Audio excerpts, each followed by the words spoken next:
శ్రీ గురుభ్యో నమః. హరి ఓం.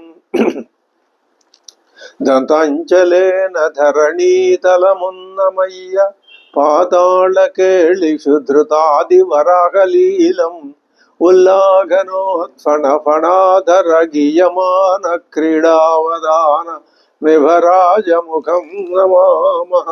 అమరీ కబరీ భార భ్రమరీ ముఖరీకృతం దూరీకరోతు దురితం గౌరీ చరణ పంకజం ఇందీవరదళ శ్యామం ఇందిరానందకందళం వందారు జన మందారం వందేహం యదునందనం. వాగర్ధావివ సంపృక్తౌ వాగర్ధ ప్రతిపత్తయే జగతః పితరౌ వందే పార్వతీ పరమేశ్వరౌ. ఆపదామపహర్తారం దాతారం సర్వసంపదాం లోకాభిరామం శ్రీరామం భూయో భూయో నమామ్యహం. బుద్ధిర్బలం యశోధైర్యం నిర్భయత్వమరోగత అజాడ్యం వాక్పటుత్వం చ హనుమస్మరణాల్లభేతు. శ్రీ గురుభ్యో నమః. హరి ఓం. మారీచుడు రావణాసురుడికి మనస్ఫూర్తిగా హితోపదేశం చేశాడు. మహారాజా, వద్దు, నీకు శ్రీరామచంద్రుడితో విరోధం వద్దు, ఆయన భార్యను నువ్వు తీసుకురావటం అనే ఆలోచన మానేశాయి అని చెప్తూ, నీ వలన ఈ లంకకే చేటు రాగలదు, నిన్ను ఆయన తనకు అపకారం చేస్తే ఎలా ఊరుకుంటాడు, మునులకి వేదవేత్తలకి యజ్ఞయాగాదులకి నువ్వు చేసే అపకారాల్ని శ్రీరామచంద్రుడు సహించడు. ఆయన రామో విగ్రహవాన్ ధర్మ సాధు సత్య పరాక్రమ రాజా సర్వస్య లోకస్య దేవానాం మఘవానివ. ఆయన ఈ లోకానికే అధిపతి, సమస్తానికి కూడా. ఆయన లేకపోతే ఈ లోకాలు లేవు. ఈ లోకాలు ఆయన నుంచే పుట్టినాయి, ఆయనలోనే పెరుగుతున్నాయి, ఆయనలోనే లయమవుతాయి. అంటే ఈ లోకాలకన్నింటికి ఆశ్రయుడు, గమ్యము ఆయనే. నువ్వు అటువంటి రాముడితో విరోధం పెట్టుకోవద్దు.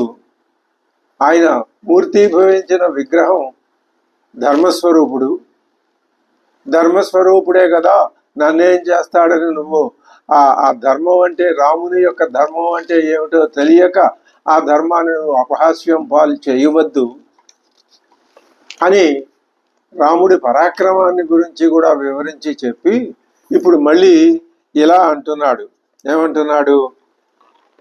నేను నా నా అనుభవమే నీతో చెప్తాను, దాన్ని బట్టి నువ్వు ఆలోచించుకో. నేను ఒకప్పుడు బలగర్వితుడుగా ఉన్నాను, నా బలం మీద నాకు అంత దురహంకారం ఉన్నది. కదాచిదప్యహం వీర్యాత్ పర్యటన్ పృథివీమిమాం బలం నాగసహస్రస్య ధారయన్ పర్వతోపమః. ఓ పెద్ద పర్వతంలాగా ఉండేవాణ్ణి, అలా ఉండటమే బలం అని నేను నాగసహస్రస్య బలం, 1000 ఏనుగుల బలం ఉందని నాకు అనుకునేవాణ్ణి. అది అటువంటి వీర్యాత్ బలంతో పృథివీం ఇమాం పర్యటన్, ఈ భూమి మీద నేను స్వేచ్ఛా విహారం చేసుకుంటూ, అప్పుడు నా ఇదంతా తనని గురించినటువంటి ఆ దుర్భ్రమలు తొలగిపోయిన తర్వాత తనని తాను గురించి చెప్పుకుంటున్నాడు మారీచుడు. తనని తాను గురించి చెప్పుకోవడం 2 రకాలు. గర్వంతో మత్తెక్కి కళ్ళు మూసుకుపోయి, నేను తప్ప ఎవరు ఈ లోకంలో బలవంతుడు లేడు, ఈ లోకాన్ని నేను మొత్తం నిర్జించి పడేయగలననే అహంకారంతో తన బలాన్ని గురించి తాను చెప్పుకోవటం వేరు. అలా చెప్పుకొని దానివల్ల శిక్ష అనుభవించి గతాన్ని తలుచుకుంటూ, నేను ఒకప్పుడు అలా తిరిగాను, ఇప్పుడు ఎలా ఉన్నాను, నన్ను చూస్తున్నావా అని తనని తాను ఒక ఉదాహరణగా చేసి చూపించుకుంటూ ఇప్పుడు తన ఆకారాన్ని, తన బలాన్ని గురించి చెప్పుకోవటం, ఇందులో ఒక పశ్చాత్తాపం కనిపిస్తుంది. అది ఆ పశ్చాత్తాపాన్ని రావణాసురుడికి తనలో ఉన్నదాన్ని ప్రదర్శింపజేయాలి అని తనని లక్ష్యంగా తీసుకుని తన ఉదాహరణ ప్రకారం రావణాసురుడు దుస్థితిలో పడకుండా, ప్రమాదంలో పడకుండా తనను తాను రక్షించుకోవాలి అని, ఆయన్ని రక్షించాలి అని మారీచుని యొక్క సత్సంకల్పం. అప్పుడు ఎలా తిరిగాట మారీచుడు? నీలజీమూత సంకాశ, ఒక నల్లటి మేఘం ఎలా ఉంటుందో అలాంటి వర్ణంతో కూడినటువంటి శరీరం. తప్తక అంచన కుండల, అటువంటి నల్లటి శరీరం గలవాడి యొక్క నల్లటి చెవులకి ఒక దగదగ మెరిసిపోతూ ఉన్నటువంటి బంగారంతో చేయబడిన కుండలాలు పెట్టుకొని, భయం లోకస్య జనయం, లోకంలో ఎక్కడికి తను వెళ్ళినా అక్కడ ఉన్న ప్రాణికోటి అందరికీ భయాన్ని, వాళ్ళందరూ భయోత్పాతంతో అదిరిపోయి ప్రాణభయంతో పరుగులెత్తే విధంగా భయోత్పాతాన్ని సృష్టిస్తూ, కిరీటి పరిఘాయుధ, నేను కిరీటం కూడా పెట్టుకున్నాను. నిజానికి ఈ కిరీటి నేను కిరీటిగా ఒకప్పుడు తిరిగాను అని మారీచుడు చెప్తున్నాడు కదా. ఆయనకి కిరీటం పెట్టుకునే అధికారం ఎక్కడిది? కిరీటం అంటే రాజు తన యొక్క రాజ చిహ్నాన్ని ప్రదర్శించడం కోసం కిరీటం ధరిస్తాడు. మరి తర్వాత తెల్ల గొడుగు ధరిస్తాడు, ఏనుగు ఉంటుంది, సింహాసనం ఉంటాయి, మంత్రి సామంత దండనాథాదులందరూ ఉంటారు. ఇది రాజలక్షణాలు ఉంటాయి. అవన్నీ ఉంటే రాజు అవుతాడు. ఇతడు ఏం చేశాడు? ఒక కిరీటం పెట్టుకొని నెత్తి మీద, పరిఘాయుధ, ఆ కిరీటమే తనకి రాజలక్షణం. తన చేతిలో ఉన్న పరిఘ అదొక విధమైన ఆయుధం. ఆ ఆయుధమే తన యొక్క దర్పానికి చిహ్నం అని అనుకుంటూ వ్యచరం తిరిగాను. ఎక్కడ? దండకారణ్యంలో. ఏం చేస్తున్నాను ఆ టైంలో తెలిసిన? ఋషి మాంసాన్ని భక్షయన్, ఋషి అన్నవాడు కనిపిస్తే అతన్ని సంహరించడం, అతని యొక్క మాంసాన్ని తినేయటం. ఈ విధంగా నేను లోకంలో ఉత్పాతాలు సృష్టిస్తూ తిరుగుతూ వచ్చాను. అంటే తన రూపాన్ని తానే వర్ణించుకున్నాడు. ఆ కిరీటి అనే లక్షణాన్ని చెప్పుకొస్తున్నాడు. తనకు ఆయుధం ఏది ఉందో కూడా అది చెప్పాడు. పరిఘ అనే ఆయుధం, పరిఘలు, శూలాలు, తర్వాత ఇలాంటివే ఇనుంతో కానీ అటువంటి లోహాలతో తయారు చేయబడిన ఆయుధాలు రాక్షస ఆయుధాలుగా రామాయణం మొత్తం మీద వర్ణింపబడినట్లు మనం చూశాం. మరి ఇదే సమయంలో బాలకాండలో విశ్వామిత్రుడు శ్రీరామచంద్రుడు లక్ష్మణ స్వాములను వెంటబెట్టుకుని వెళ్ళి వాళ్ళకి అతి బల అనే విద్యల్ని ఉపదేశించి తాను గురుత్వం వహించి శస్త్రాస్త్ర విద్యల అన్ని ఇచ్చాడు. అస్త్రాలు ఇచ్చాడు, అస్త్ర మంత్రాలు అధిదేవతలతో సహా ఇచ్చాడు, శస్త్రాలు కూడా ఇచ్చాడు. అస్త్రానికి శస్త్రానికి తేడా ఉందని పెద్దలు చెప్తారు. ఈ శస్త్రాన్నే, వింటి నుంచి సంధించినటువంటి బాణాన్నే ఒక అధిదేవతని, అంతకు పూర్వం ఆయన ఆ అధిదేవతని గురించి జపం చేసి ఆ అధిదేవత యొక్క అధిదేవతని తన పట్ల ప్రసన్నుని చేసుకొని, ఆ దేవత శ్రీమూర్తి అయితే ప్రసన్నురాలని చేసుకొని ఆ అస్త్ర బలాన్ని తన అధీనంలో ఉంచుకొని ఎప్పుడు కావాలంటే అప్పుడు ప్రయోగించేటటువంటి ఒకనొక అర్హతని పొంది, ఆ ప్రయోగించటం కూడా ధర్మబద్ధమైన వేద ధర్మయుక్తమైనటువంటి సందర్భాల్లోనే ప్రయోగించే ఒకనొక చిత్తశుద్ధిని కలిగి ఉండి ఆ అస్త్రదేవతల్ని నిత్యము పూజిస్తూ తాను శుచిగా పవిత్రంగా ఉంటూ ఈ నేర్చుకున్న శస్త్రాస్త్ర విద్యల వల్ల లోక రక్షణ చేస్తూ, లోకంలో భీతిని సృష్టిస్తూ కాదు, అలా ఉండేటటువంటి శ్రీరామచంద్రుడు మొదలైన వారికి ఆ శస్త్రాస్త్ర విద్యలు ఫలిస్తాయి. అవి ఉత్తమోత్తమైనవి. వాటి వెనకాల అంత కథ ఉంది. అది చూసి రాక్షసులు కూడా ఆయుధాలతో శత్రువుల్ని జయించవచ్చు అని, ఆ మంత్రబలం తెలియక, శస్త్రాస్త్ర విచక్షణ జ్ఞానం తెలియక, ఈ ఆయుధాలే తమను రక్షిస్తాయి అనేటటువంటి ఒక అహంకారంతో రాజలక్షణాలు ప్రదర్శిస్తూ కిరీటాదుల్ని ధరించి ఇలాంటి చిత్తశుద్ధి లేని వ్యవహారంతో ఉంటూ, పైగా లోకంలో ఉన్న ప్రాణికోటి అందరికీ భయోత్పాతాన్ని కలిగిస్తూ, ఇందాకటి దానికి పూర్తి వ్యతిరేకం. ఇప్పుడు ఈ రెండింటిలో దేనికి విజయం లభిస్తుంది? స్పష్టంగా ఆలోచిస్తే రామో విగ్రహవాన్ ధర్మ, అటువంటి ధర్మం ఆయనలో ఉన్నది. ఆ ధర్మానికి పూర్తి వ్యతిరేకమైన లక్షణాలు రాక్షసుల్లో ఉన్నాయి. రామాయణం చెప్పదలుచుకున్న విషయం ఏమిటి? ఇలాంటివి పనికిరావయ్యా, అవి నిన్ను నువ్వు మోసం చేసుకోవటానికే పనికొస్తాయి తప్ప, నీ అహంకారాన్ని ప్రదర్శించటానికి పనికొస్తాయి తప్ప, నిన్ను నువ్వు ఉద్ధరించుకోవటానికి పని చేయవు. అవి విడిచిపెట్టి శ్రీరామచంద్రుడు ఏ ధర్మాన్ని బోధించాడో ఆ ధర్మంలో నువ్వు నడుచుకో అని చెప్పటానికి బుద్ధి వచ్చేటట్టు చేశాడు. ఆ బుద్ధిని తన యొక్క బాణం ద్వారా నేర్పాడు మారీచుడికి. మనం అనుకుంటాం తాటక సంహారం సమయంలో తాటకను సుబాహుణ్ణి స్వామి సంహరించి మారీచుడిని తీసుకెళ్లి ఎక్కడో దూరంగా సముద్రంలో పడేశాడు మానవాస్త్రాన్ని ప్రయోగించి. ఏమిటయ్యా అతన్ని ఒక్కడనే బతికించాడు, ఎందుకు చంపలేదు అంటే ఆ తర్వాత ఆయనతో పనుందిలే, రావణాసురుడు వస్తాడు. అది వాల్మీకి యొక్క ఆ అర్థం వాల్మీకి హృదయంలో ఉంది. ఉన్నదాన్నే పెద్దలు పండితులు చెప్తున్నారు. అలా మారీచుడిని దూరంగా పారేయటంలో మనం ఇంకొక అర్థం కూడా మనం ఇప్పుడు ఇక్కడ చెప్పుకోవచ్చు. అది ఏమి అంటే, మారీచుడి ద్వారా మారీచుడి లక్షణాలు కలిగి ఉన్న వాళ్ళకి మారీచుడికి గుణపాఠం నేర్పి అతడి ద్వారా వాళ్ళకి ఒక దారి చూపించాలి. అందరికీ దారి అయనం అంటే దారి, అందరికీ దారి చూపించాలి. అందుకనే రామాయణం అంత విస్తృతంగా రాక్షస మానవ దేవలోకాలకి సంబంధించినటువంటి వాళ్ళతో నిండిన కథ. అంతేకాదు ఇంకా తర్వాత మళ్ళీ వానరులు ఈ మొదలైన వాళ్ళంతా వస్తారు, పక్షులు ఉన్నాయి. వీటన్నింటికి దారి చూపించాలి రామాయణం. అది శ్రీరాముని యొక్క బాధ్యత. విగ్రహవాన్ ధర్మ అంటే అది. ఆయన ధర్మం ఏ ధర్మం?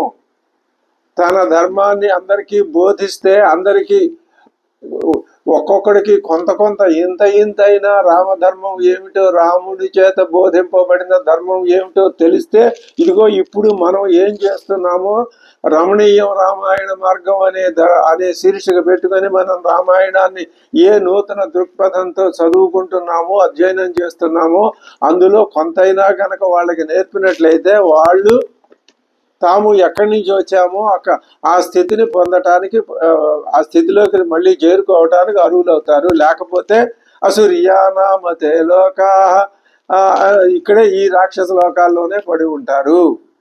ఈ జ్ఞానం లేకపోతే మనము రాక్షసుల కింద లెక్కే. అన్ని గుణాలు ఒక్కడిలో ఉంటాయి అని కాదు. ఆ చెప్పిన 199 గుణాల్లో ఏ ఒక్క గుణం ఉన్నా వాడు రాక్షసుడే. ఇంకా అలాంటిది 2, 3, 4, 5 ఉంటే ఇంకా చెప్పే పని ఉంది, ఘోరాతి ఘోరమైన రాక్షసుడు. కాబట్టి మారీచుడిని ఆనాడు విడిచిపెట్టడంలో ఉన్న అంతరార్థం ఇదే కాదు, ఇది కూడా అని చెప్పుకోవటంలో దోషమేమీ లేదు. ఇప్పుడు ఆ సందర్భం ఇప్పుడు వచ్చింది. మారీచుడు ఇంతకు ముందు చెప్పాడు, రామో విగ్రహవాన్ ధర్మ అని ధర్మాన్ని గురించి చెప్పి, రాముడి పరాక్రమాన్ని చెప్పి, నువ్వు రాముడికి అపకారం చేయొద్దని చెప్తే ఈ ఎదురుకుండా ఉన్న రావణాసురుడు ఇంకా వినేటట్టు కనపడలా. మళ్ళీ చెప్తున్నాడు. ఇప్పుడు మళ్ళీ ఏం చెప్తున్నాడు? తన జీవితంలో తన వైపు నుంచి వాదాన్ని చెప్తున్నాడు, దృశ్యాన్ని చూపిస్తున్నాడు. నిజానికి మారీచుడిని 3 సార్లు, మొట్టమొదటి తాటకావత సందర్భంలో, తర్వాత 2వ సందర్భంలో చెప్పలేదు ఎక్కడా ఏ మారీచుడు తటస్థించినట్టు. ఇప్పుడు అతడి చేతే నేను మళ్ళీ మధ్యలో రాముడిని చూశానని అతనితోటే కూడా చెప్పిస్తున్నాడు. ఇప్పుడు మళ్ళీ రాముడిని చూస్తాడు. మూడు పర్యాయాలుగా దాదాపుగా మారీచుడిని తీసుకొచ్చి ఆ మారీచ పాత్రని మనకు చూపిస్తున్నాడు వాల్మీకి. రాక్షసుల్లో కూడా తరతమ భేదాలు ఉంటాయి కదా. రావణాసురుడు పరమ కరుడు గట్టినటువంటి రాక్షస భావాలు అన్నీ ఉన్నాయి అతడిలో. కొన్ని ఉన్నాయి ఒకప్పుడు మారీచుడిలో, అందరిలోనూ అవి ఉన్నాయి. సరే, ఇప్పుడు దానికి చెప్తున్నాడు. తన ఆకారాన్ని తాను వర్ణించుకుంటున్నాడు. నీలజీమూత సంకాశ తప్త కాంచన కుండల భయం లోకస్య జనయం, లోకానికి భయోత్పాతాన్ని సృష్టిస్తూ కిరీటి పరిగాయుధ వ్యచరం దండకారణ్యే ఋషిమాంసాని భక్షయన్. ఇవన్నీ లోకానికి ఆపదల్ని తెచ్చిపెట్టి లోకభీకరమైన పనులే. విశ్వామిత్రోధ ధర్మాత్మా మద్విత్రస్తో మహాముని స్వయం గత్వా దశరథం నరేంద్రమిదమబ్రవీతు. ఇది కొత్త కోణం, అక్కడ చెప్పలేదు. వాల్మీకి ఒక చోట ఒక విషయం చెప్పాడు అంటే, ఒక విషయం చెప్పలేదు అంటే, ఈ చెప్పని విషయం తర్వాత మళ్ళీ చెప్పి ఇక్కడ ఇంకో నూతన కోణాన్ని దర్శింపజేస్తాడు. ఇది కథా సంవిధానంలో ఒక అద్భుతమైనటువంటి, ఆనాటికి ఈనాటికి ఇటువంటి విధానంలో సంపూర్ణ పరిణతి పొందిన వ్యక్తులు లేరు, ఒక్క వాల్మీకే అని చెప్పటంలో ఏమాత్రం ఆ వైరుధ్యం ఉండాల్సిన అవసరం లేదు. విశ్వామిత్రుడు దశరథ మహారాజు దగ్గరికి వెళ్ళాడని బాలకాండలో బ్రహ్మాండంగా చక్కగా చెప్పారు. అసలు అక్కడ మారీచుడి ప్రసక్తి లేదుగా. ఇప్పుడు ఏమంటున్నాడు మారీచుడు? వీడి అహంకారం.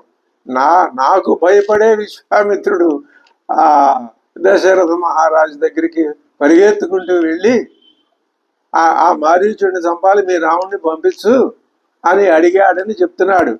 విశ్వామిత్రోధ ధర్మాత్మ మద్విత్రస్త, నా వలన భయంతో అదిరిపోయి మహాముని స్వయం గత్వా దశరథం స్వయం గత్వా, ఈ స్వయం గత్వా అనే మాట గబగబా పరిగెత్తుకుంటూ వెళ్ళిపోయి నరేంద్రమిదమబ్రవీతు, ఆయనతో అన్నట్ట ఏమని, ఆద్య రక్షతు మాం రామ సర్వకాల పర్వకాలే సమాహిత.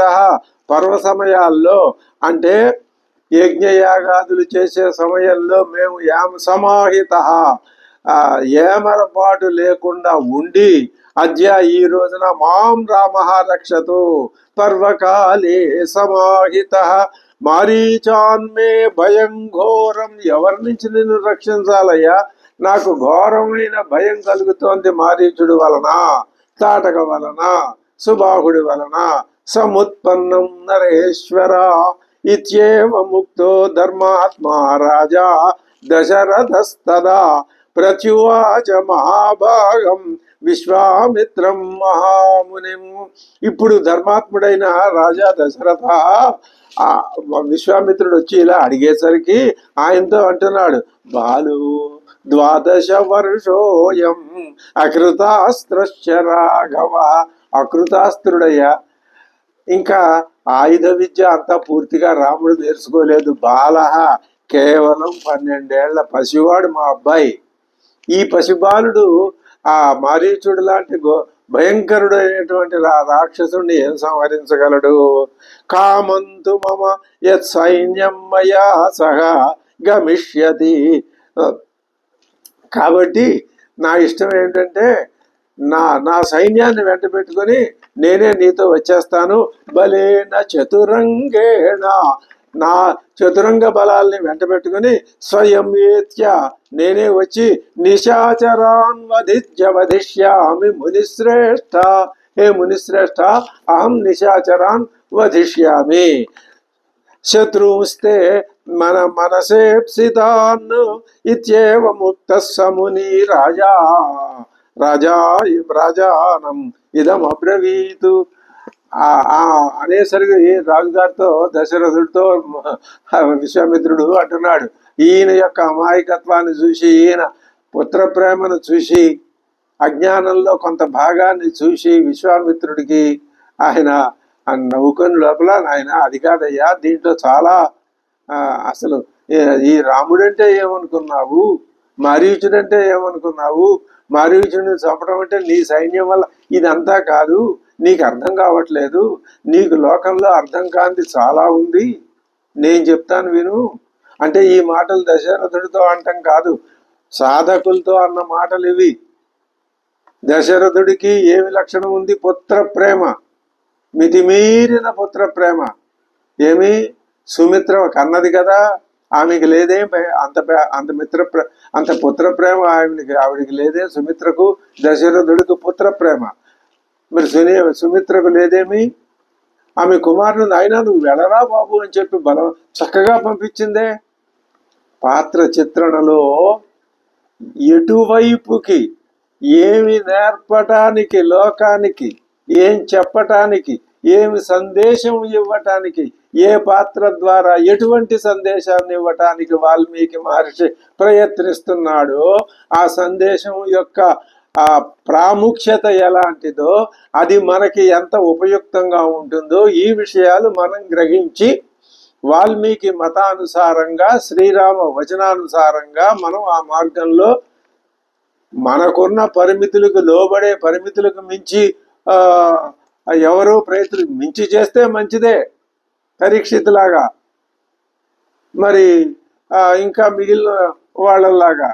కానీ ప్రస్తుతం మనం సమాధానం పరుచుకోవాలి కాబట్టి ప్రయత్నం మాత్రం విడిచిపెట్టకూడదు అనే ఆలోచనతో మనం అది రామాన్నాన్యద్బలం లోకే పర్యాప్తం తస్య రక్షస.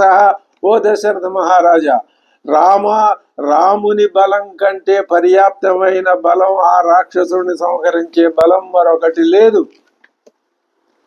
వాడిని సంహరించాలంటే రాముడికి తప్ప అన్యులకి సాధ్యం కాదు. దేవతానామపి భవాన్ సమరేష్వభిపాలక. నువ్వు దేవతలకైనా సహాయం చేయవచ్చు కాక, కానీ నీ వలన కాదు. మారీచుడిని సంహరించడం అనే పని నీ వలన కాదు, నీ సైన్యం వలన కూడా అంతకంటే కాదు. ఆసీత్తవ కృతం కర్మ త్రిలోకే విదితం నృప. తవ కృతం కర్మ, నువ్వు చేసిన పని లోకంలో అది నువ్వు చాలా మంచి పని చేశావు. నువ్వు పరాక్రమవంతుడివే, మేం కాదంటం లేదు. ఈ అయోధ్య కోసల రాజ్యాన్ని నువ్వు నీ భుజస్కంధాల మీద పెట్టుకుని పరిపాలిస్తున్నావు. నీ పరిపాలనలోనే శ్రీరాముని యొక్క నీ కారణంగానే శ్రీరామ అవతారం నీ రాజ్యంలో జరిగింది. నీ ప్రజలందరూ అదృష్టవంతులయ్యారు. వాళ్ళంతా రాముణ్ణి నిత్యము మనసుల్లో భావించుకుంటున్నారు. అయోధ్య వాసుల కంటే మించినటువంటి పుణ్యప్రదమైన జీవితం గడిపే వాళ్ళు ఈ లోకంలో ఎవ్వరూ లేరు. రామభక్తుల్లో అగ్రేసరుల్ని చెప్పుకోవాలి అంటే అయోధ్యావాసులే. అయోధ్యావాసులు అంటే అందరినీ సామూహికంగా చెప్పేస్తే ఎలాగండి? అంతే. ఆ అయోధ్యావాసుల్లో స్త్రీ పురుషులని కాదు, వృద్ధులని కాదు, బాలులని కాదు, అక్కడ ఉన్నటువంటి జంతు సంతతి, వృక్ష సంతతి, అంత నగరం మొత్తం కూడా రామభక్తిమయం. ఉత్తమమైన రామభక్తిమయం కూడా. అది కూడా అటువంటి అదృష్టం నీ పరిపాలనలో అయోధ్యకు దొరికిందయ్యా. నీ నీ నీ నీ స్థితి అంతవరకే. కానీ మారీచుడిని సంహరించడం నీ వల్ల కాదు. బాలోపి ఏష శ్రీరామ. బాలుడైనప్పటికీ మహాతేజ సమర్థస్తస్య నిగ్రహే. అతన్ని నిగ్రహించాలి అంటే బాలుడైనా రాముడే సమర్థ. ఈ మాట ఎవరు చెప్తున్నారు? ఎవరైతే నిగ్రహింపబడ్డాడో వాడే తనని నిగ్రహించడానికి రాముడే సమర్థుడని విశ్వామిత్రుడి చేత ఇక్కడ చెప్పిస్తున్నాడు. ఈ మాటలు ఇదే విధంగా అక్కడ చెప్పలేదు. అక్కడ చెప్పిన పద్ధతులు వేరు. ఇక్కడ అక్కడి మాటల్ని తన ముఖతః తన కోసం అన్వయించుకుంటున్నాడు. ఈ మారీచుడిలో భక్తి పరిణామం ఎంత స్పష్టంగా మనకు కనిపిస్తుందో మనం తెలుసుకోవాలి. బాలోపి ఏష మహాతేజ సమర్థస్తస్య నిగ్రహే. తస్య అని తనని తానే అనుకుంటున్నాడు. ఏమి రచనా చమత్కారం వాల్మీకి. గమిష్యే రామమాదాయ స్వస్తితేస్తు పరంతప. ఒక్క ముక్కలో అక్కడ జరిగిన కథ అంతా తేల్చేశాడు మారీచుడు. మరి ఈ మారీచుడికి అది దశరథ మహారాజు గారి సభలో జరిగినటువంటి ఆ విశేషాలన్నీ ఎలా తెలిసినాయి? తపస్సు చేస్తున్నాడు. లోకంలో వాళ్ళు వీళ్ళు మాట్లాడుకున్న మాటలు వింటున్నాడు. ఆయన బుద్ధి కూడా ఎప్పుడు రాముణ్ణి గురించే ఆలోచిస్తోంది. రామ కథ మొత్తం తెలుసుకున్నాడు. రామ అవతార ప్రయోజనం తెలుసుకున్నాడు. అందుకనే నీ బలం పనికి రాదు, రాముడి బలమే పనికొస్తుందని ఎవరైతే సంహరింపబడబోతున్నాడో ఆ మారీచుడే విశ్వామిత్రుడి ద్వారా దశరథుడికి చెప్పిస్తున్నాడు. విశ్వామిత్రుడు దశరథుడితో చెప్పాడని మారీచుడు తనని గురించి చెప్పాడని మారీచుడు చెప్తున్నాడు. ఇది ఎంత అద్భుతమైన సన్నివేశం. రాక్షస పాత్ర ద్వారా కూడా లోకానికి ఎటువంటి ఉన్నతోన్నతమైనటువంటి భక్తి భావాన్ని తెలియజేస్తున్నాడు. అంటే అర్థం ఏమిటనమాట, లోకంలో స్వస్వరూప జ్ఞానం లేని ప్రజలు, అంటే అజ్ఞానంలో ఉన్న ప్రజల యొక్క అజ్ఞాన స్థితి ఇది. దీనిని చూపించటానికి వాల్మీకి చాలా కష్టపడుతున్నాడు, విశ్వ ప్రయత్నం చేస్తున్నాడు. ఏ చిన్న అవకాశాన్ని విడిచిపెట్టడం లేదు. మారీచ పాత్రని ఉన్నతోన్నతంగా ఆ స్థితిలో రాక్షస లక్షణాలతో ఉన్న మారీచ పాత్రలో నుంచి ఉన్నత మారీచుడిని పైకి తీసుకొస్తున్నాడు వాల్మీకి మహర్షి. అదే చెప్తున్నాడు, బాలోప్యేష మహాతేజా సమర్థస్తస్య నిగ్రహే గమిష్యే రామమాదాయ స్వస్తి తెస్తు పరంతప. ఒక్క ముక్కలో అక్కడ విషయాన్ని చెప్పి, నీకు స్వస్తి, నీకు మేలు జరుగుతుంది. ఎవరి ద్వారా? రాముడి ద్వారా. నీకంటే లోకానికి మేలు జరుగుతుందయ్యా. గమిష్యే రామమాదాయ, రాముడిని తీసుకుని ఇదిగో నేనే తీసుకెళ్తున్నాను రాముణ్ణి అని తేల్చేసి, ఏవముక్త్వాతు సమునిస్తమాదాయ నృపాత్మజం జగామ పరమ ప్రీతో విశ్వామిత్ర స్వమాశ్రమం.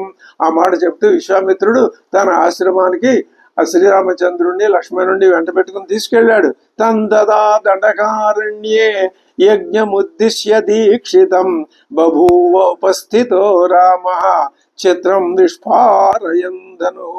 తన యొక్క విచిత్రమైన ధనువుని విస్ఫారయన్, ఆ నారిని విస్ఫారయన్, నారి సారిస్తూ ఆ నారీ శబ్దం మధ్య మధ్యలో చేస్తూ అప్రమత్త ఆయన దండకారణ్య యజ్ఞం ఉద్దిశ్య దీక్షితం, ఆ యాగదీక్ష పూర్ణ విశ్వామిత్రుడికి ఆయన రక్షణ కల్పిస్తూ ఆ అప్పుడు ఆయన ఉన్నాడు. ఎవరు? రాముడు. అక్కడ అజాత వ్యంజన.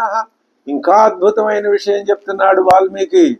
అసలు ఎవరు అక్కడ తాటకావత చెప్పాడు, కానీ ఇన్ని వివరాలు లేవు. ఒక సంఘటన ఒక చోట చెప్తే దాని గురించి అనేక విషయాలు తర్వాత చెప్తాడు. అలా ఎందుకండి చేయటం? అన్నీ అక్కడే చెప్పేచ్చు కదా. అలా చెప్తే రామాయణం సాధించవలసిన ప్రయోజనాలు రెండు. ఒకటి, ఈ లోకంలో రాముడి కథ కంటే మించిన, రామాయణ కథ కంటే మించిన కథ మరొకటి అప్పటికీ ఇప్పటికీ లేదు. అది ఏకైక లక్ష్యాన్ని, ప్రయోజనాన్ని సాధించటానికే వచ్చింది.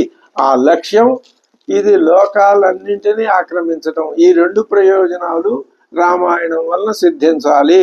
అదే చెప్తున్నాడు. అదే మారీచుడు చెప్తున్నాడు చూడండి. అజాత వ్యంజన శ్రీమాన్ పద్మపత్ర నివేక్షణ. పద్మపత్రాలతో సమానమైన కన్నులు గలవాడు శ్రీమాన్.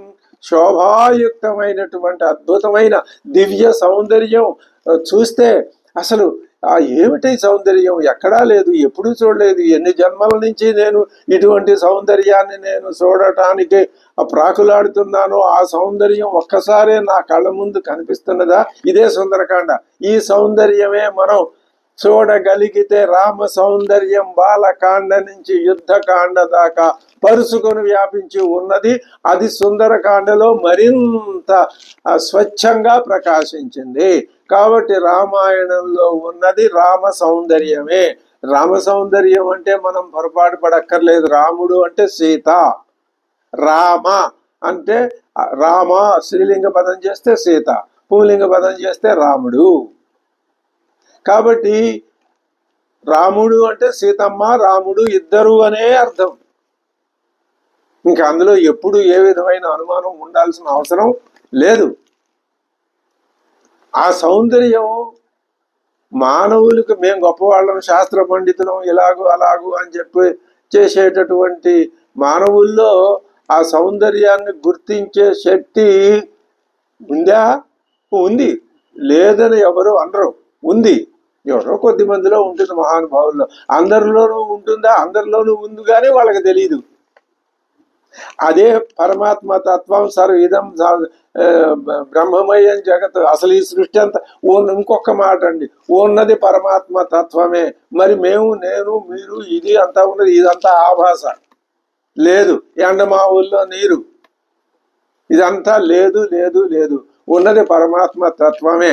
మరి మనం మాట్లాడుతున్నాం, వినపడుతోంది, లోకం జరుగుతుంది, సూర్యోదయం, సూర్యాస్తమానం, రామాయణం, భారతం, భాగవతం, ఇవంతా ఆభాసే, ఏమీ లేదు. ఆ దృష్టితో చూస్తే, ఏ దృష్టితో? ఇదిగో మారీచుడు రామ సౌందర్యాన్ని ఎలా చూస్తున్నాడో అద్భుతమైన విషయం. మొత్తం లోకమంతా ఆగిపోయినా, కనపడకపోయినా ఏమీ ప్రమాదం లేదు. నిన్ను నువ్వు మర్చిపోయి కేవలం రామ సౌందర్యాన్ని భావించుకుంటే చాలు. ఆ సౌందర్యంలో విలీనం అయిపోతే ఇంకా నువ్వు, నేను, ఇది, అది అనే ఏమీ ఉండదు. అజ్ఞానం మొత్తం జ్ఞానంలో లయమైపోయి కేవలం జ్ఞానమే, ప్రజ్ఞానమే ఏలుతూ ఉంటుంది.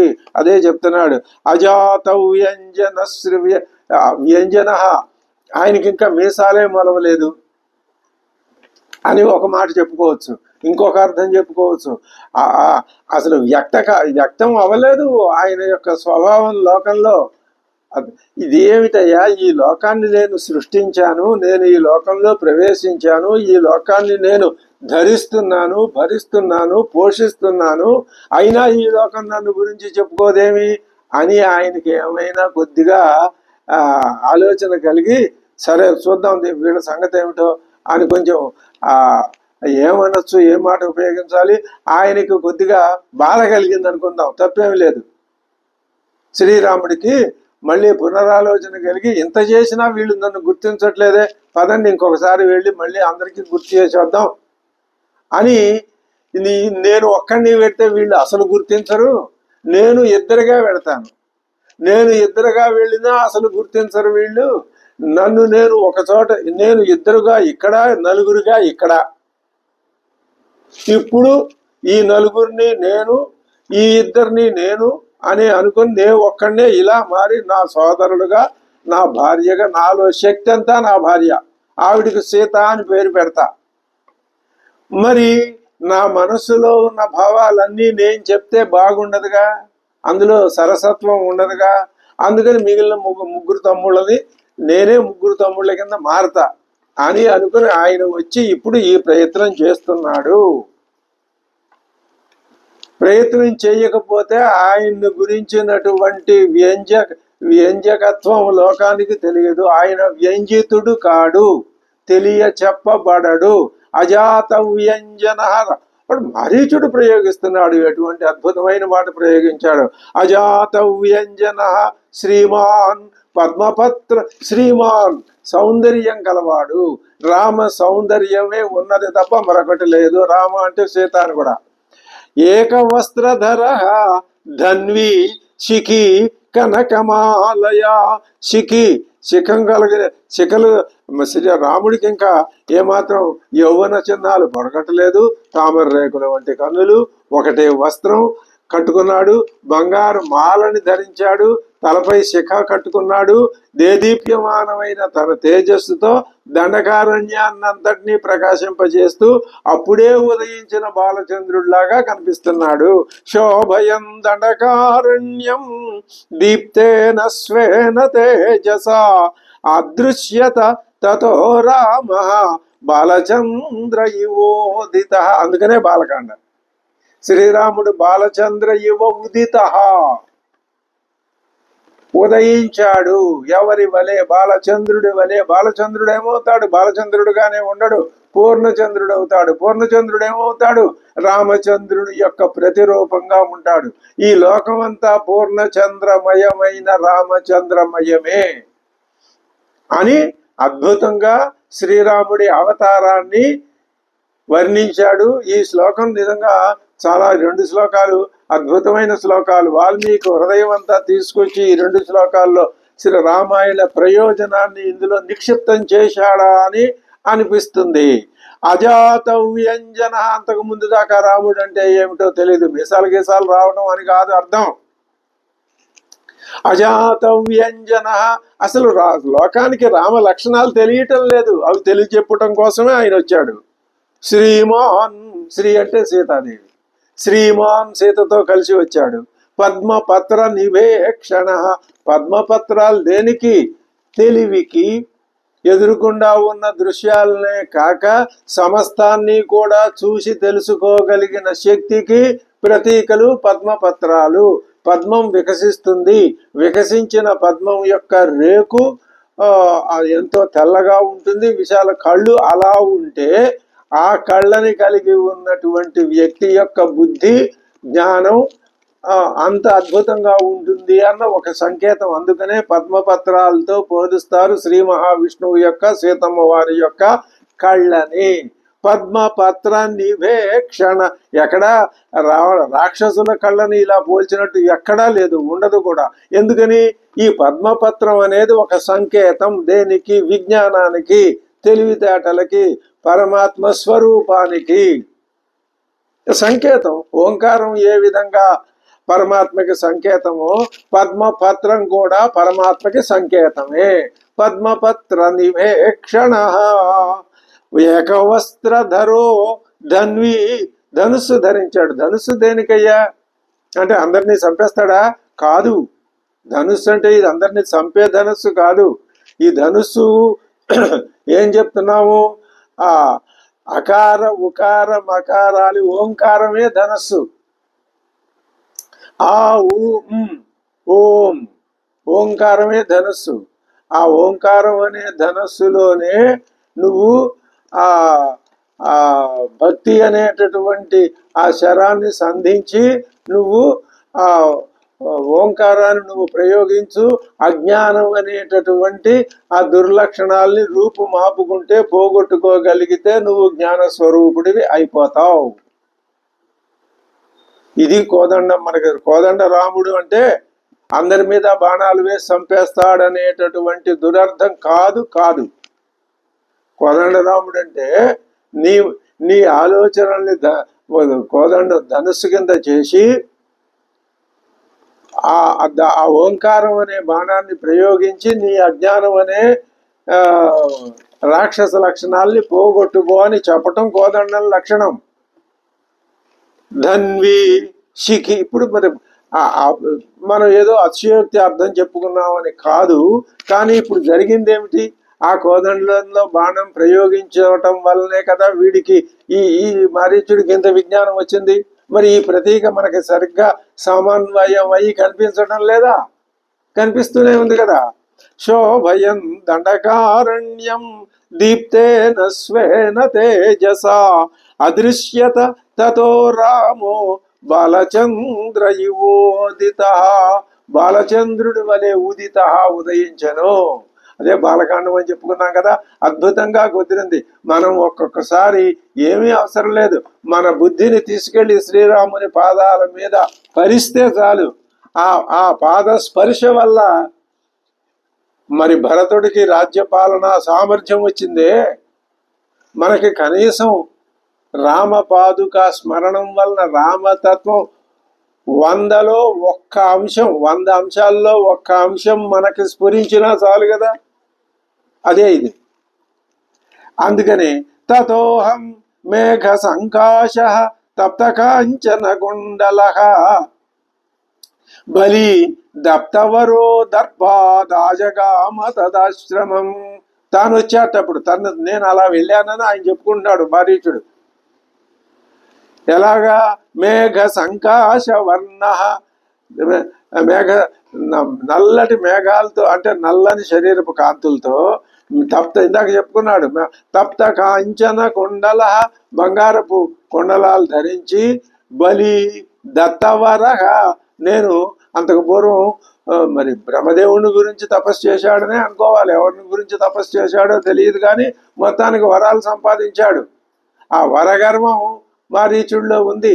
ఏమిటయ్యా అంటే ఆ వరగర్వం విశ్వామిత్రుడు యజ్ఞానికి భంగం కలిగించటం. యజ్ఞానికి భంగం కలిగితేనే యజ్ఞం యొక్క నిజస్వరూపం లోకానికి తెలిసి అందరూ యజ్ఞం పట్ల ఆకర్షితులై యజ్ఞ మార్గంలో వెళ్ళాలి.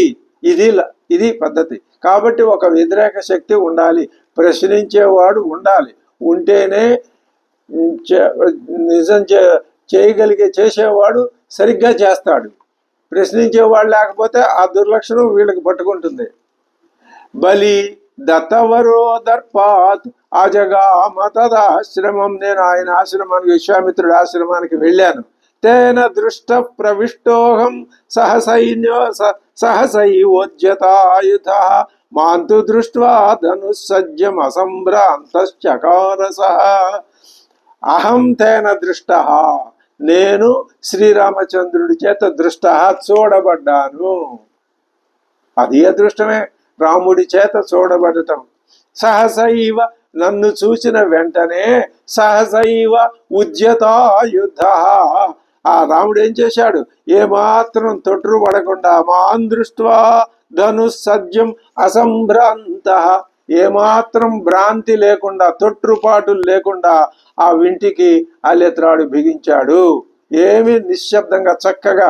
రాముడు ఎప్పుడూ ప్రసన్నంగానే ఉంటాడు. శత్రు సైన్యాన్ని సంహరించేటప్పుడు కూడా ప్రసన్నంగానే ఉంటాడు. అంటే అర్థం ఏమిటి?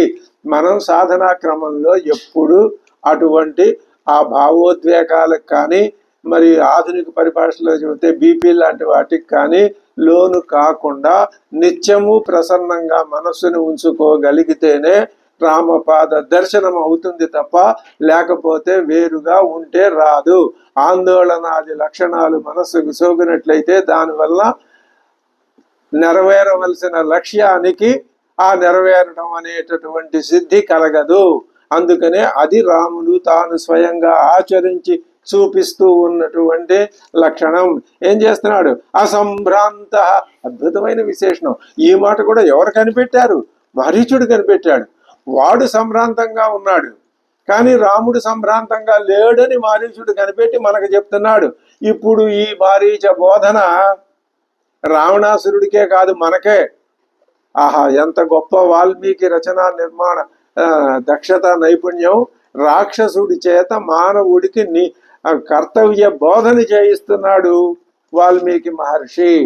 అది మేము మారీచుడి బోధన మేమెందుకు వింటాం? మేము రాక్షసులమా? రాక్షసుల బోధన వినం. ఇవన్నీ అహంకార భూయిష్టమైన మాటలు, అవి పనికొచ్చే మాటలు కానే కావు. తేన దృష్ట ప్రవిష్టోహం సహసైవోజ్యతాయుధ మాంతు దృష్ట్వా ధనుస్సజ్జం అసంభ్రాంతశ్చకారస. అవజానన్ నహం మోహాత్ బాలోయమితి రాఘం. ఇప్పుడు తెలిసింది మారీచుడికి, అప్పుడు తెలియలా. ఏమన్నా అవజానన్, నేను అతన్ని అవజానం తెలియక ఏమని మోహాత్. ఏంటయ్యా నీకు ఎందుకు తెలియలేదు అప్పుడు? ఇప్పుడు ఎందుకు తెలిసింది? ఇప్పుడు ఆ మోహం పోయింది నాకు. అప్పుడు ఎందుకు తెలియలేదు? మోహం ఉన్నది. అది ఒక్క మాట చెప్తున్నాడు. అజ్ఞానం ఉంటే రామతత్వం తెలియదు. అజ్ఞానం ఉన్నంతకాలం రామతత్వం మనసులో ప్రవేశించదు. రామతత్వం ప్రవేశిస్తున్నది అంటే క్రమక్రమంగా అజ్ఞానం అనేటటువంటి చీకట్లు విచ్చిపోతాయి. అప్పుడు అజ్ఞానం అనే చీకట్లలో ఉన్నాడు మారీచుడు. అవజానం అహం మోహాత్ బాలోయమితి రాఘవం. ఏముందిలే, చిన్నపిల్లవాడు, ఇతడు నన్నేం చేస్తాడు? నేను కొండలు తిరిగిన మహా యోధుణ్ణి అని అనుకుని విశ్వామిత్రస్య తాం వేదిం అభ్యధావం కృతత్వర అంటే వేగంగా నేనేం చేశాను? ఆ విశ్వామిత్రుని యొక్క యజ్ఞ వేదిక మీదకి పరిగెత్తుకుంటూ దూక్కుంటూ వెళ్ళాను. తేన ముక్తస్తతో బాణ. అప్పుడు రాముడు ఒక్క రామబాణం ఏమైంది? ముక్త, విడువబడినది. విడువబడినటువంటి ఆ బాణం శతశత్రునిశ్చిత, వాడి అయిన బాణం. ఇంకా ఆ రామబాణం యొక్క ఆ వాడి దీని తీక్ష్ణత్వానికి పోలిక లేదు. అది శత్రు నిబర్హణ, శత్రువుల్ని బర్హణం చేసేస్తుంది. అంటే లేకుండా, నామరూపాలు లేకుండా ఇక్కడ శత్రువు ఎవరు? అజ్ఞానం. శతత్వం అంటే ఆ పదును, దేనికి పదును? రాముడనే ఆలోచనకి పదును. ఆ రామనామ నిరంతర స్మరణమే. నిరంతర రామనామ స్మరణం కన్నా కూడా రామతత్వ అవగాహన, రామతత్వ శ్రవణం, రామతత్వ మననం, రామతత్వ నిధిధ్యాసనం నిన్ను రామతత్వానికి అతీతమైన పరమాత్మ తత్వంలోకి తీసుకుని వెళుతుంది. శత్రు నిబర్హణ బాణ తేనాహం త్వాహత, దాని చేత నేను ఆహత, రామబాణం చేత కొట్టబడి, క్షిప్త విసిరివేయబడ్డాను. సముద్రే శతయోజనే, సముద్రంలో శతయోజనాలు కలిగినటువంటి సముద్రంలో నేను విసిరివేయబడ్డాను. నేచ్ఛతాత మాం హంతుం తదా వీరేణ వీరేణ రక్షిత, నేను ఆ వీరుడి చేత రక్షించబడ్డాను. ఎందుకని? ఆయన నేచ్ఛతి స్మ, అసలు ఇష్టపడలేదు, వీడిని చంపాలని అనుకోలేదు రాముడు. దొరికాడుగా, చంపేసేయచ్చుగా, ఇంకా సీతాపహరణం ఉండదనే చంపలేదు. ఆ కారణం అలా ఉంచుదాం. సీతాపహరణం కోసం మారీచుడిని చంపలేదు, అక్కడ చంపలేదు అనే కారణాన్ని అలా ఉంచుదాం. ఎందుకు చంపలేదు? ఇంకో కారణం ఉన్నది. దానికంటే మనకి సంబంధించిన కారణం ఏమిటది? ఇప్పుడు వీడిలో ఆ మోహం తొలగి పశ్చాత్తాపం కలిగి వీడు రావణాసురుడికి పాఠం చెప్పాలి. వాడు అప్పుడు వినడు, అప్పుడు రావణాసురుడిని చంపాలి. ఇది ఎంత అద్భుతమైనటువంటి దేవకార్యం, రామకార్యం. ఇప్పుడు వీడి చేతనే వాడికి బోధింపజేయాలి. అది నేచ్ఛతాత మాం హంతుం తదా వీరేణ రక్షిత, రామస్య శరవేగేన నిరస్తోహం అచేతన. విసిరివేయబడేసరికి నాకు స్పృహ తప్పిపోయి నేను స్పృహ కోల్పోయి పడిపోయాను. పాతితోహం తదా తేన గంభీరే సాగరాంబసి, గంభీరే సాగరాంబసి, లోతైన సముద్రంలో పాతితాహం, ఆ విధంగా ఒక్క బాణమే, ఆ బాణంతో నేను పడవేయబడగా, ప్రాప్య సంజ్ఞాం చిరాత్తాత, ఎప్పటికో నాకు మళ్ళీ తెలివి వచ్చింది. అప్పుడు లంకాం ప్రతి గతఃపురీం, నేను మళ్ళీ లంకా నగరానికి తిరిగి వచ్చాను. ఏవమస్మి తదా ముక్త సహాయస్తు నిపాతితా, నేను ఇద్దరు రాక్షసులను వెంటబెట్టుకు, ఆ మిగిలిన రాక్షసులు ఇద్దరు ఉన్నారుగా, వాళ్ళని నాటికి అకృతాస్త్రేణ బాలేన రామేణ క్లిష్ట కర్మణ, నాతో వచ్చిన వాళ్ళని మాత్రం వధించాడు. సహాయాస్తు నిపాతిత, ఎటువంటి రాముడు? అకృతాస్త్రేణ, అప్పటికింకా ఆయన విశ్వామిత్రుడి ద్వారా అస్త్రశస్త్రాలు నేర్చుకోలేదట. అకృతాస్త్రేణ బాలేన రామేణ అక్లిష్ట కర్మణ, ఆయన ఎంతటి సునాయాసంగా కర్మను నిర్వహించగలడో అటువంటి నేర్పగలవాడు. తన్మయా వార్యమాణస్త్వం యది రామేణ విగ్రహం కరిష్యస్య ఆపదం ఘోరాం క్షిప్రం ప్రాప్స్యసి రావణ. ఓ రావణ, ఇప్పుడు నేనిట్లు నిన్ను నివారిస్తున్నాను కదా, రాముడితో నువ్వు విరోధిస్తే శీఘ్రమే త్వరలోనే నువ్వు ఆపదల పాలైపోతావు. నిన్ను విడిచిపెట్టేశాడు కదా, చంపకుండా రాముడు నన్ను కూడా విడిచిపెట్టేస్తాడులే అని నువ్వు అనుకోవటానికి అసలు అలా అనుకునే బాపత కాదు రావణాసురుడు. క్రీడారతి విధిజ్ఞానాం సమాజోత్సవశాలినాం రక్షసాం జైవ సంతాపం అనర్థం చాహరిష్యసి. పాపం ఆ రాక్షసం అందరూ కూడా లంకారాజ్యంలో హాయిగా వాళ్ళు విలాసవంతమైన జీవితాలు గడుపుతున్నారు, వివిధ క్రీడల్లో మునిగి తేలుతున్నారు, భోగాలు అనుభవిస్తున్నారు, సభలు పెట్టుకుంటున్నారు, కలుసుకుంటున్నారు, ఉత్సవాలు ఆచరిస్తున్నారు, ఎంతో సుఖంగా ఉన్నారు రాక్షస సంతానం. వాళ్ళందరికీ నువ్వు నీ ఒక్క పని వల్ల కీడుని తలపెడతావు. హర్మ్య ప్రాసాద సంవాదాం నానా రత్న విభూషితాం ద్రక్ష్యసి త్వం పురీం లంకాం వినష్టాం మైథిలీకృతే. ఒక్క సీతమ్మ మూలంగా ఎంత స్పష్టంగా జరగబోయేటటువంటి అనర్థాన్ని గురించి హెచ్చరిస్తున్నాడు మారీచుడు. మైథిలీకృతే, నువ్వు లంక మొత్తాన్ని వినష్టాం చేస్తావు. నువ్వు ఆ లంక ఎలాంటిది? హర్మ్య ప్రాసాద మహాభవనాలు, ప్రాసాదాలతో కూడి ఉన్నది. నానారత్న విభూషితాం, అటువంటి లంకనే.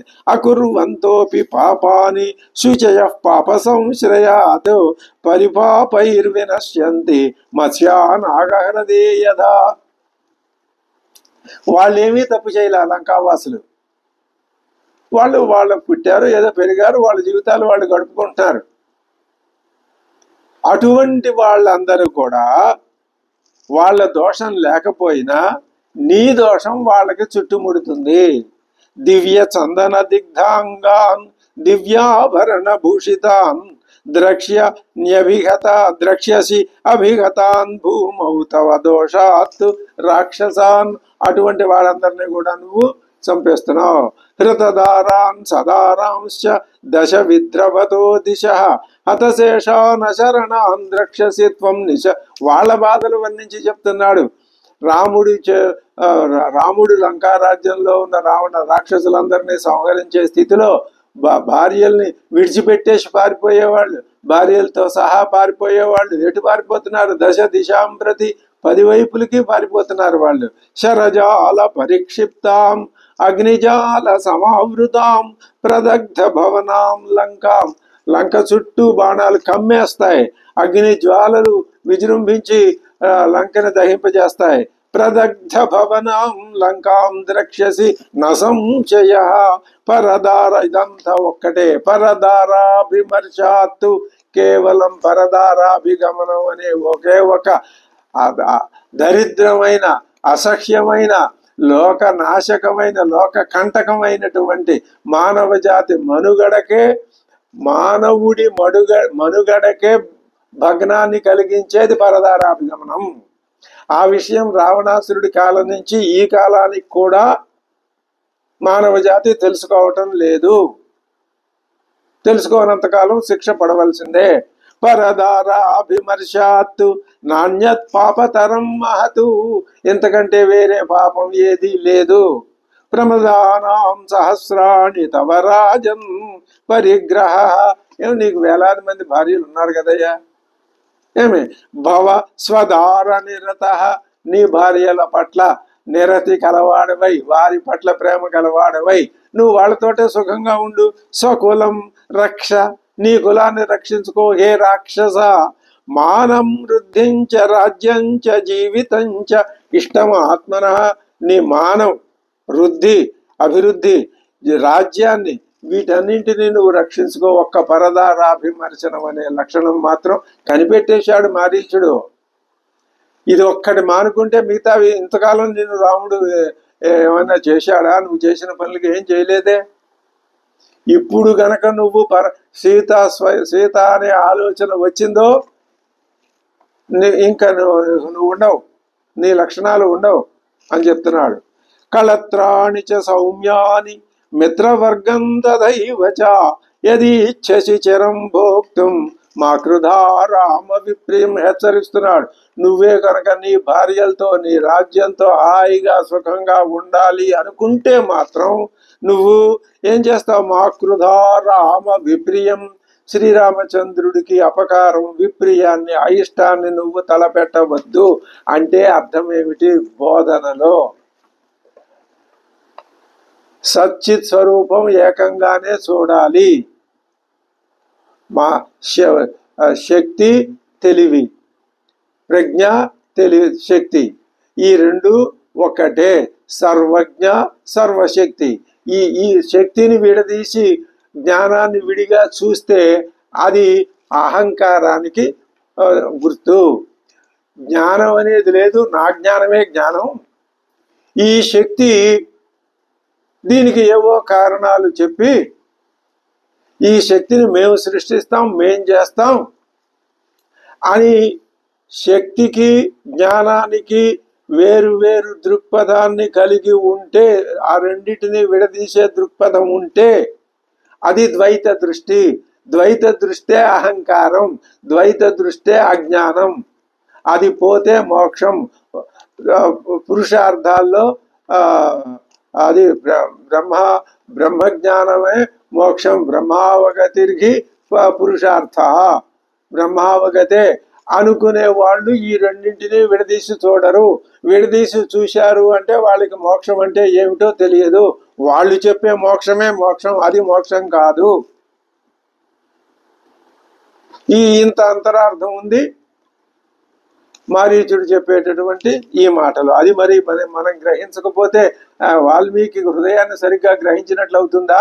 రామాయణ పారాయణం కానీ, రామాయణ అవగాహన కానీ, రామాయణాన్ని మనం చదవటం కానీ సార్థకం అవుతుందా? కాదు. నివార్యమాణ సుహృదామయా భృశం ప్రసక్ష్యసి తాం యది దర్శయిష్యసి. మయా భృశం నివార్యమాణ అపి, నేను నిన్ను 100, 1000, 1000 రకాలుగా ఆపేస్తున్నాను. నేను ఎంత నివారించినా నేను నీకు స్నేహితుడైన నేను నిన్ను ఎంతగా నివారిస్తున్నానో కనిపెట్టుకో, తెలుసుకో. అప్పుడు అది కూడా వినకుండా ప్రసక్ష్యసి తాం యది దర్శయిష్యసి, నువ్వే గనక ఆ సీతను గట్టిగా బలవంతంగా అపహరించుకుపోతావు, దర్శింపజేస్తానని గనక నువ్వు అనుకున్నట్లయితే గమిష్యసి క్షీణ బల సబాంధవ యమక్షయం గమిష్యసి. క్షీణబలుడివై సబాంధవ, నీ తప్పుకి వాళ్ళు తప్పు లేకపోయినా నీ వెంట ఉన్నారనే దోషం వల్ల వాళ్ళందరినీ కూడా నువ్వు వెంట పెట్టుకుని యమాలయంగమిష్యసి రామశరాప్త జీవిత. నీ యొక్క జీవితం రాముని బాణం నీ ప్రాణాలు తీయగా నువ్వు యమలోకానికి వెళ్తావు అని స్పష్టంగా చెప్పాడు మారీచుడు హితబోధ. ఇది అద్భుతమైనటువంటి హితబోధ. ఇంకా మారీచుడు చెప్పదలుచుకున్న అంశం కాలేదు. అది ఎలా ఉంటుందో, ఇంకా అందులో ఏ విధమైనటువంటి భావాలు ఉంటాయో మనం తర్వాత తెలుసుకుందాం. స్వస్తి.